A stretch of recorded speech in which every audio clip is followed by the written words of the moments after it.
was able to make this environment in Procreate with just 6 steps that I'll be showing to you in this video. Step 1 was getting inspiration. I took some ideas from all the different images I saw and combined it together to make something in my head. Now I just need to transfer it to reality.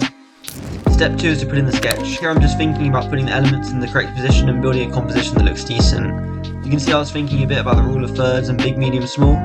I went in first with a looser sketch, then refined it and changed some things as I went, like turning it from being a sunset scene to a nighttime scene, and adding in the character, mountains and rock structure. To be honest, the composition isn't that great. The moon isn't spaced too well, the character might be slightly too big, which I didn't notice, and it didn't quite have the effect that I wanted. I did make the sketch a lot cleaner than usual in this one for some reason, and it can still look much better once I add some colour on top. Step 3 is the base colour. I just block in everything, trying not to make any of the colours too bright or saturated. With some variation in the base colour of a couple of the elements, I made the tree a more yellow-green, the lake a more bluey-green, and the grass a more green-green. The character with their modern clothing should hopefully stand out to create some conceptual contrast, like I learned from the Sneaks video. Now I've got that in, it's time for step 4, the shadows. I know that the only light source is the moon, so I can place the shadows accordingly. I wanted to go pretty dark with them, so that later when I add the light from the moon, it would contrast it really well.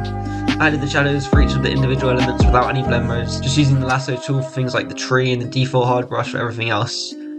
I also made a few changes like darkening the sky, adding some berries or whatever they are in the tree, fixing the hills so that it makes sense, and removing the mountains at the end because I wanted it to be a bit more open.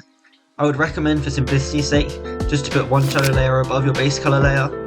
I usually do that, but for this one I added a separate base colour shadow layer with clipping masks for each object, which made it a hassle to work with. Step 5, onto the lights. I'm just using a soft airbrush to add glow to the moonlight, and adding light to the places that it'll hit.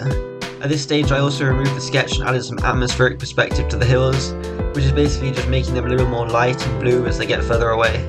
For the lights I'm mostly using the lasso tool to make harsh lights like rim lights and making it really bright. Then I went and added some glow all around the areas that got hit by the light as well. After that I added some more light with gradients using the lasso tool and airbrush onto larger areas. I probably could have used this technique a bit more. I flipped the canvas around here as well, which is something I completely forgot to do the entire time. Everything was a lot more loose and less realistically placed than I realised. It looks more like it did in the sketch, which makes sense as I hadn't changed it too much since the original sketch. I didn't mind it though because it kind of helped with the sense of wonder and it almost being dreamlike. On to the final step, step 6, the touch-ups and effects. This is the perfect time to use all the Procreate brushes and add any cool effects.